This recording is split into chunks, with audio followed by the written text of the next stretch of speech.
warahmatullahi wabarakatuh. Selamat pagi, salam sejahtera untuk kita semua. Alhamdulillahirrabbilalamin.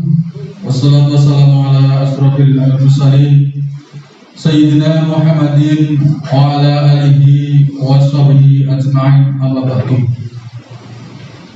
Yang kami hormati Bapak Lurah Kelurahan Panjarjo beserta jajarannya, yang kami hormati Bapak Suwardiman, Bapak Budi Setiawan dari Satgas Covid Rumah Sakit PKO Kabupaten Bantul dalam sebagai tim rugby jenazah yang kami hormati.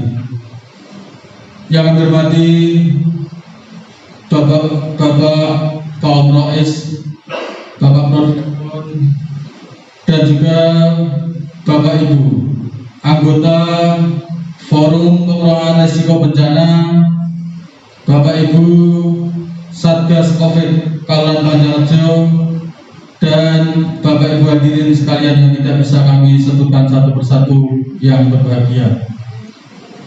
Terlebih dahulu, marilah kita tidak lupa senantiasa mengaturkan puji dan syukur kita kepada Tuhan Yang Maha Kuasa, Allah SWT, yang pada kesempatan pagi hari ini kita dapat di Allah Kelurahan Panjarjo dalam keadaan sehat walafiat, tiada kurang suatu apapun. Salam dan salam tidak lupa semoga tercurahkan pada tujuan kita Nabi Agung Nabi Muhammad SAW, kepada keluarga, sahabat, dan kita semua selaku umatnya. Amin. Ibu bapak hadirin yang kami hormati, terlebih dahulu marilah acara pelatihan rugby atau pemulasaran jenazah terkhusus untuk jenazah terpapar COVID-19 agar semuanya berjalan dengan lancar, tidak kurang satu apapun. Marilah kita buka dengan berdoa, dengan sikap sempurna, berdoa cukup. Ibu bapak hadirin yang kami hormati, untuk selanjutnya kami atas nama pemerintah Kelurahan Panjarjo pada kesempatan pagi hari ini kami mengundang Bapak Ibu, terutama Bapak Rois se-Kelurahan Panjarjo, yang mana pada kesempatan ini di seluruh wilayah Indonesia, khususnya di Kabupaten Bantul, saat ini rumah sakit sudah penuh, tidak bisa menerima pasien umum maupun pasien yang terpapar COVID-19, dan banyak sekali warga masyarakat yang terpapar COVID-19 saat ini diharuskan isolasi mandiri di rumah, tidak bisa di shelter maupun tidak bisa di rumah sakit. Bahkan di wilayah Kabupaten Pundong sudah 2 kali terjadi atau kejadian warga masyarakat yang terpapar dan sedang melaksanakan isolasi mandiri akhirnya meninggal dunia, yaitu ada di desa atau Kelurahan Srihardono, satu di Pedukuhan Seyegan dan satu di Pedukuhan Tangkil atau Pundong. Maka dari hal itu kami meneruskan surat edaran PPKM darurat dari pemerintah Kabupaten Bantul, Satgas COVID-19 Kelurahan Panjarjo. Pada kesempatan hari ini, meskipun kita sedang melaksanakan PPKM darurat dan pelatihan ini dirasa juga sangat penting, sangat berguna untuk kita semua, dengan harapan pelatihan ini nanti kita bisa menyerap ilmunya, bisa mengetahui ilmunya tentang pemulasaran jenazah yang terpapar COVID-19. Dan harapan kita, pemulasaran jenazah yang kita latih, yang kita belajar bersama hari ini, semoga nanti tidak kita gunakan. Kita pemulasaran jenazah khusus jenazah yang biasa-biasa, tidak terpapar COVID-19. Namun semuanya itu kita harus tahu ilmunya, sehingga jika keadaan darurat, keadaan terpaksa, kita semua bisa membantu tim kesehatan di wilayah Kabupaten Bantul untuk bersama-sama menekan laju perkembangan COVID-19 ini. Tak lupa kami selaku pemerintah Kabupaten Banjarnegara mengucapkan banyak terima kasih atas kehadiran Bapak Ibu sekalian peserta pelatihan rutin atau pemulasaran jenazah khususnya untuk warga yang terpapar COVID-19. Semoga acara ini bisa berjalan dengan lancar dan bermanfaat untuk kita semua. Amin ya rabbal alamin. Dan yang kedua, kami ucapkan terima kasih juga kepada tim dari PKU Muhammadiyah Bantul yang pada kesempatan pagi hari ini telah berkenan meluangkan waktunya untuk belajar bersama-sama, memberikan ilmunya untuk kami warga masyarakat Banjarnegara. Semoga ilmu yang disampaikan akan bermanfaat dan menjadi amal jariah beliau berdua, Bapak Wardiman dan Bapak Budi Setiawan. Allahumma amin. Sekiranya demikian yang bisa kami sampaikan mewakili dari pemerintah Kabupaten Banjarnegara. Untuk selanjutnya nanti pelatihan pemulasaran jenazah kami mohonkan kepada beliau Ketua FRB nanti untuk melanjutkan dan juga tim dari PKU sampai acara ini selesai, karena sebagian dari tim FRB dan Satgas Covid hari ini akan keliling dari 16 pedukuhan untuk memberikan sosialisasi dan edukasi terutama dalam penggunaan masker. Demikian dari kami, untuk sepenuhnya kepada beliau Bapak Ketua FRB Bapak Purwanto untuk moderator acara pada pagi hari ini. Terima kasih. Bismillah, alhamdulillah, salatu wassalamu ala rasulillah, wala hawla wala quwwata illa billah. Yang terhormat Bapak Lurah Kelurahan Banjarnegara, yang terhormat para bapak-bapak pamong Kelurahan Banjarnegara, yang saya hormati bapak-bapak Rois Kelurahan Banjarnegara, yang terhormat juga Bapak pemateri dari PKU Pak Budi. Terima kasih telah hadir. Yang saya hormati Bang Imam selaku Sepuh Banjarnegara, yang saya hormati teman-teman FPRB semuanya saja, tanpa banyak komentar di hadapan Bapak Ibu sudah terhidang minuman dan juga hidangan. Mohon untuk Bapak Ibu berkenan menikmati kunjungan dan juga hidangan yang telah kami sajikan, dan setelah yang cukup pelatihan pemulasaran jenazah pada pagi hari ini akan segera kita mulai. Untuk itu, agar semuanya berkah barokah untuk badan kita, marilah kita minum, kita nikmati dengan berdoa bersama-sama. Bismillahirrahmanirrahim. Amin. Demikian dari saya, dan setelah dianggap cukup nanti acara saya akan kembali. Assalamualaikum warahmatullahi wabarakatuh. Terus silakan. Semuanya tanpa mengurangi rasa hormat, tanpa mengurangi rasa nikmat pada saya menikmati dan juga dalam keadaannya. Mohon maaf untuk menghemat waktu, mohon acara saya akan kembali. Bapak Ibu, Bapak kaum Rois dari 16 perguruan yang saya hormati, Ibu Sepuh Mbak Imam yang saya hormati, Bapak-bapak, Ibu teman-teman FRB yang saya hormati, wabil khusus Pak Budi dan Pak Wardiman telah pernah hadir dari Rumah Sakit PKU Muhammadiyah Bantul.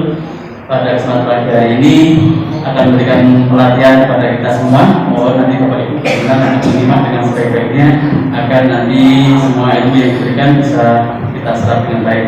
Tanpa terlama-lama Bapak Ibu, sebenarnya waktu sebelumnya saya sampaikan, saya berikan kepada Bapak ini untuk memberikan materi pada hadirin semua. Itu silakan.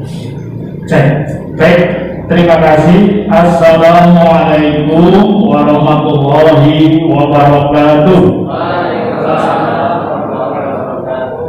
Alhamdulillahirabbil alamin. Wassalatu wassalamu ala asyrofil anbiya'i wal mursalin wa ala alihi wa sahbihi ajmain, amma ba'du. Yang pertama, Bapak sekalian, marilah kita senantiasa panjatkan puji syukur kehadirat Allah Subhanahu wa taala. Alhamdulillah, di kesempatan yang berbahagia ini, hari Kamis 8 Juli 2021, kita dari tim COVID-19 Rumah Sakit PKU Muhammadiyah Bantul saged silaturahim wonten ing Kelurahan Panjangrejo, Gunung Bantul. Mugi-mugi Bapak Ibu sekalian selalu diberikan nikmat kesehatan, dijauhkan dari virus corona, dan diberikan kekuatan untuk menjadi pengerti jenayah COVID-19 di Gunung Bantul, terkhusus di Panjangrejo, Gunung Bantul. Salawat dan salam kepada uswah kita Nabi Agung Muhammad Sallallahu Alaihi Wasallam serta seluruh keluarga, sahabat dan para pengikutnya sampai yaumul kiamat ini. Yang kita hormati Bapak Lurah Desa Panjangrejo, yang kami hormati Bapak-bapak dan Ibu sekalian Pamong Desa Panjangrejo dan Simbah-simbah kaum Propis se Desa Panjangrejo, teman-teman Ketua FPRD Desa Panjangrejo dan teman-teman Forum Pengurangan Risiko Bencana Desa Panjangrejo yang luar biasa. Tepuk tangan dulu buat FPRD Pak Lurah. FPRD desa ini Panjangrejo termasuk yang aktif sekali WhatsApp saya, karena secara pribadi saya juga wakil ketua Forum Pengurangan Risiko Bencana Kabupaten Bantul, sehingga salut pada mereka. Nah sekalian, yang berikutnya perkenalkan dulu tim dari Satgas COVID, terkhusus dari jenayah COVID-19 dari PKU Bantul. Yang pertama saya kenalkan, beliau adalah Ustadz Suwardiman, Sarjana Agama Magister Agama MAG. Beliau adalah manajer kerohanian sekaligus koordinator untuk Satgas COVID jenayah COVID-19 PKU Bantul. Setiap hari mungkin Pak Wardiman ini nomor teleponnya selalu berdering untuk dimintai tolong bisa meruti jenayah COVID-19 tidak hanya di Bantul, bahkan juga di Yogyakarta, Bapak sekalian. Kalau sebelumnya, sebelum kenaikan COVID ini itu hanya di Bantul, tapi saat ini beliau selalu ditelepon untuk bisa dimintai tolong membantu meruti jenayah di luar Bantul. Seperti beberapa hari yang lalu di Rumah Sakit Udiro Sodo, kemudian dulu juga di Rumah Sakit Hediland dan yang lain sebagainya. Nah ini memang karena kenaikan COVID-19 begitu luar biasa, dan tingkat kematiannya juga luar biasa. Ya, kemudian sehari bisa berapa kali Wardiman? Dari tanggal 1 sampai sekarang 50-an jenazah lebih. Sudah 50-an lebih ditangani oleh Pak Wardiman. Waduh, karena ini atas sekali. 8 hari. 8 hari 51 lebih jenayah. Jadi 4 ber 5 berarti 55. 55. Dan hari ini tadi ketika kita meninggalkan PKU juga ada 3 jenayah juga. Nah ini bagus sekalian. Oleh karenanya hari ini simbah-simbah, mari kita belajar bersama. Ingin supados mangke Bapak Ibu sekalian saged melakukan rutin jenayah COVID. Kalau kemudian di Desa Panjangrejo ini ada yang meninggal karena terinfeksi COVID-19, itu pentingnya acara ini. Dan alhamdulillah kita sudah melatih tim rutin jenayah desa bersama dengan kaum Propis dan juga PRD itu sudah di 75 desa. Jadi pertama dulu dikumpulkan di kabupaten oleh BPBD dan FPRD kabupaten. Waktu yang ada di gedung terpadu di komplek dinas terpadu itu. Lalu gantian di Desa Wonolelo Pleret, ya, kemudian di desa macam-macam dan seterusnya. Nah hari ini termasuk sudah dan yang lain. Jadi hari ini kita bersyukur diundang oleh Pak Lurah melalui FPRD untuk bisa sharing dengan Bapak Ibu sekalian. Nah, menurut saya itu, jadi kenapa kita harus melakukan pengukuran jenayah COVID ya? Bapak Ibu sekalian, saya kira beberapa hari yang lalu sempat beredar berita-berita ini penceragaan dan sempat ramai. Prinsipnya bahwa penanganan jenayah COVID itu memang harus kita kelola dengan etis, layak sesuai dengan agama, ya kan? Setuju kan? Layak sesuai dengan agama, martabat, nilai, moral dan budaya yang ada di Bantul Yogyakarta ini. Itu poin pertamanya. Jadi peruktian jenayah, penata laksanaan jenayah itu harus selalu mengedepankan nilai tadi, layak sesuai dengan agama. Sehingga nanti jangan sampai muncul jenayah COVID kok koyo, dan seterusnya. Kan sempat ada yang gitu, Mas. Nanti gitu ya. Jadi pertama dalam hati, walaupun ini jenayah COVID, ya, kita harus tetap sesuai dengan syariat agama. Baik itu MUI, baik itu yang dikeluarkan oleh NU dan Muhammadiyah dan yang lain. Yang kedua adalah Bapak sekalian perlu kita ketahui bahwa pemulasaran jenayah COVID ini adalah dalam rangka untuk mencegah agar tidak tertularnya orang-orang yang melakukan rutin jenayah COVID.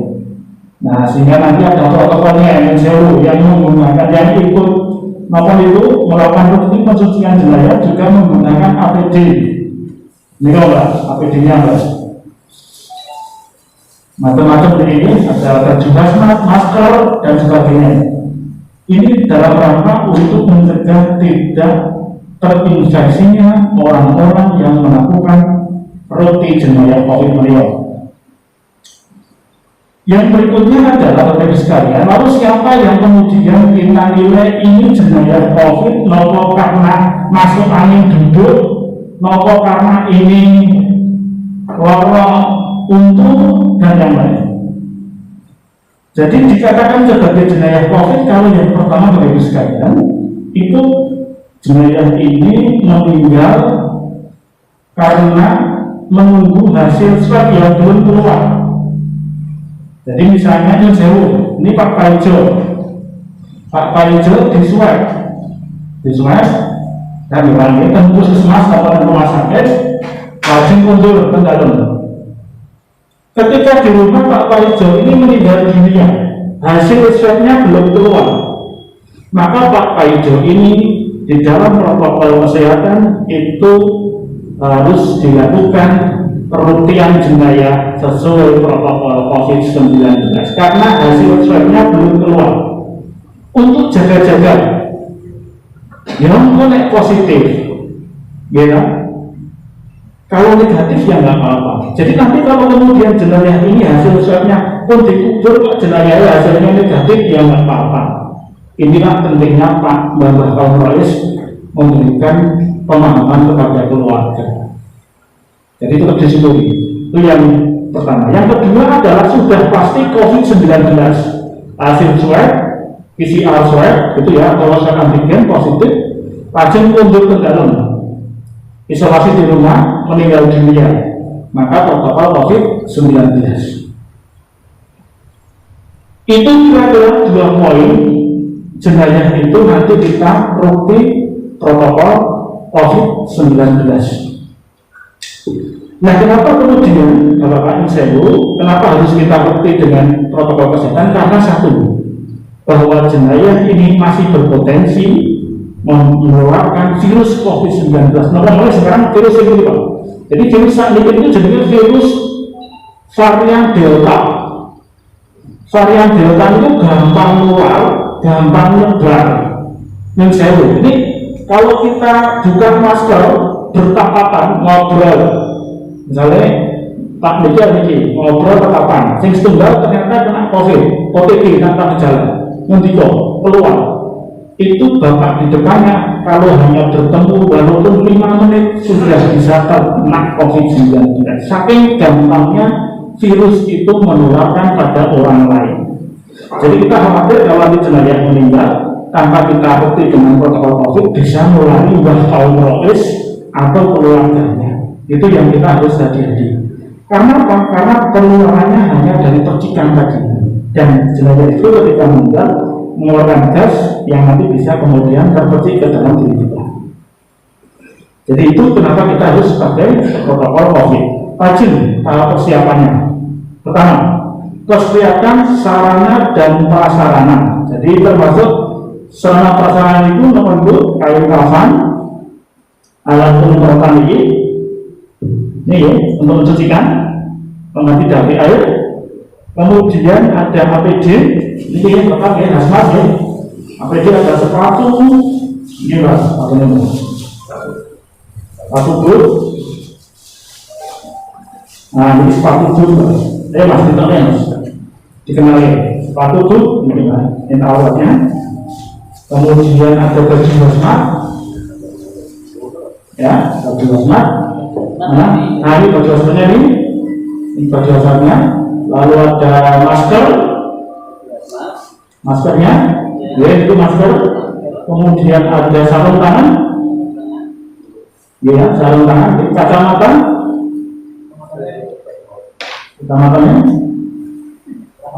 bisa seperti ini bisa. ya itu kacamatanya, ya sarung tangan, kacamata. Lalu topi penutup kepala. Topik biasa atau pakai topi ya? Ada yang ini plastik untuk kepala. Oh iya, ya.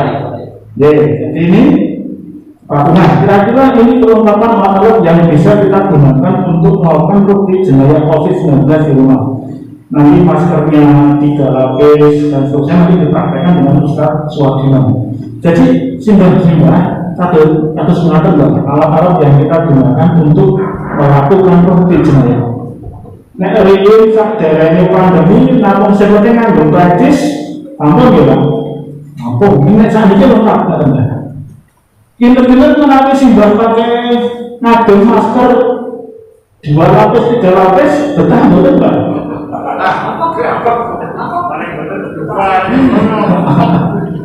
Nah, nek mboten betah mangke teman-teman forum PRD ini. Jadi teman-teman PRD ini sing nonton kados Mas niki ya. Jenengan harus belajar rukun jenayah. Simbah kaum rois sing dongani. Nggih, Pak. Sing nglawaken Mbak kaum rois. Teman-teman yang mensucikan itu nanti teman-teman PRD dan yang lain. Sing muda-muda, yang lambat sing ten bikin harus berani. Keranten kalau simbah-simbah niku nganggo masker telu ngaten iki ya Allah. Malah semakut simbah-simbah. Lah kok jenenge itu dirutinke hambah kaumnya makin besar.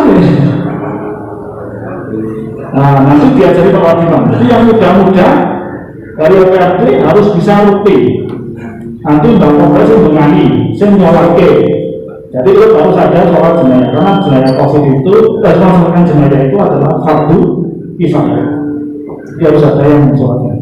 Di PKU Bantul, insya Allah seluruh jenayah itu ditata laksana dengan syariat Islam, termasuk sudah disolat jenayahkan.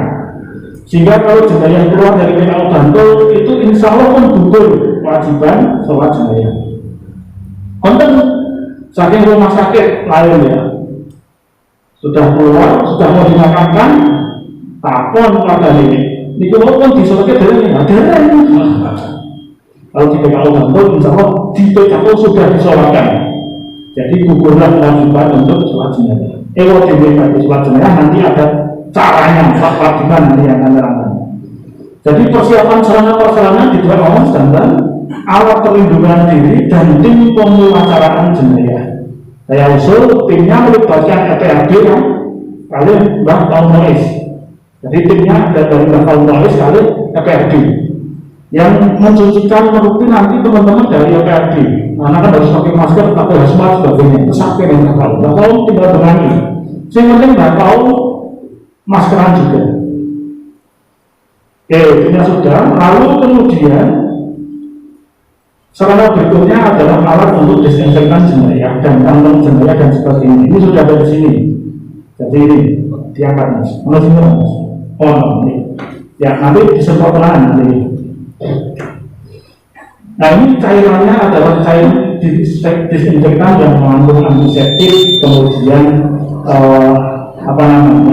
khusus untuk jenayah ya, bukan untuk disiapkan khusus untuk jenayah biar keterisiannya juga cukup. Kemudian tentu peralatan untuk memandikan, mencucikan, kemudian alat-alat seperti meja dan seterusnya ya, kain kafan, dan seterusnya. Nanti Pak Kapten akan menjadi teknisnya. Alat pelindungan ini sambung tadi termasuk adalah cara penggunaan dan cara pelepasan. Nah ini pentingnya.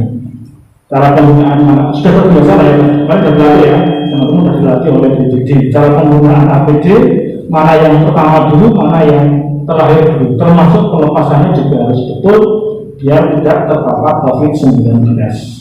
Sehingga tim ini ya hanya 2-3 orang saja, tidak usah banyak. Lalu kalau misalnya meninggalnya di rumah, yang lain di luar, nanti yang di dalam ya hanya 2-3 orang itu yang mati. Kalau sudah selesai sampai di peti ini, itu ya sudah di peti, kemudian di disinfektan dan seterusnya, baru kemudian dibawa keluar selayaknya. Nah ini saya kira yang paling penting Bapak Ibu sekalian terkait dengan bagaimana pentingnya melakukan rukti jenazah COVID-19.